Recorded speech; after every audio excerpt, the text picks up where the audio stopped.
Well, as you know, over the last 2 years, we've faced more than $20 million in cuts, and we're looking at additional cuts from the state legislature this year, as well as next year. These are truly unprecedented times, extraordinary times in our nation's history, and universities across the nation have implemented furloughs. Many of our state agencies in the state of Idaho are implementing furloughs.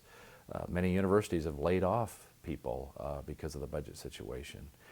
Here at the University of Idaho, we're looking for a stronger economic future and a more dynamic future. But right now, the reality of the situation is we need bridge strategies to get us to that more dynamic future. And we think furloughs are the approach that allows us to most effectively deal with our economic situation.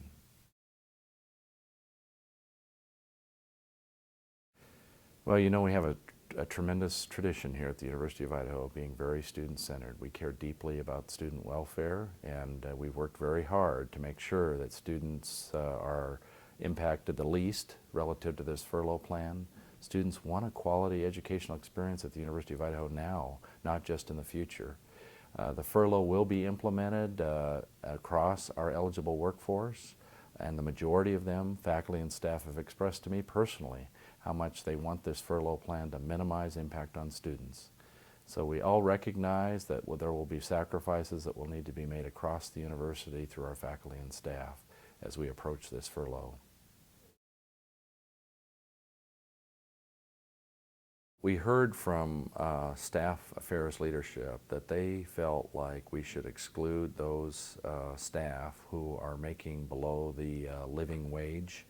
And so we've tried to honor that in our furlough plan. Otherwise, the furlough applies to all other board-appointed employees of the university, including classified, exempt staff, as well as faculty. There are a few exceptions. For example, those faculty who may be fully supported through federal research grants. But beyond that, again, I think the plan is trying to be as fair as possible across the board.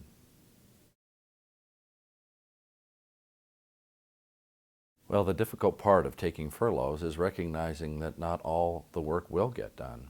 We'll have to meet our most pressing priorities, recognizing that we can't continue to do all the things we've done in the past. Some activities will have to be delayed.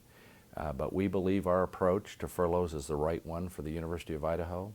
It offers a great deal of flexibility to take furlough time for our staff in ways that spreads out the financial impact.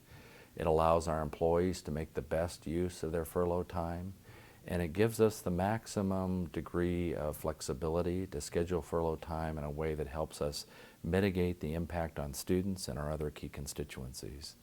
So as a result, our plan may be a little bit more complex, but at the same time, it's the right plan for the University of Idaho.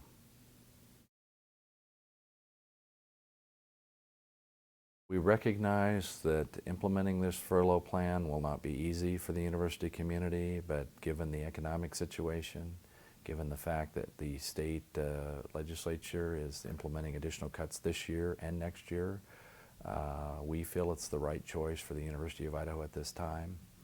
So I'm asking everyone in the University of Idaho community to take a look at what's most essential to maintain the level of quality that our students expect and are part of the great tradition here at the University of Idaho, and base their workload decisions appropriately.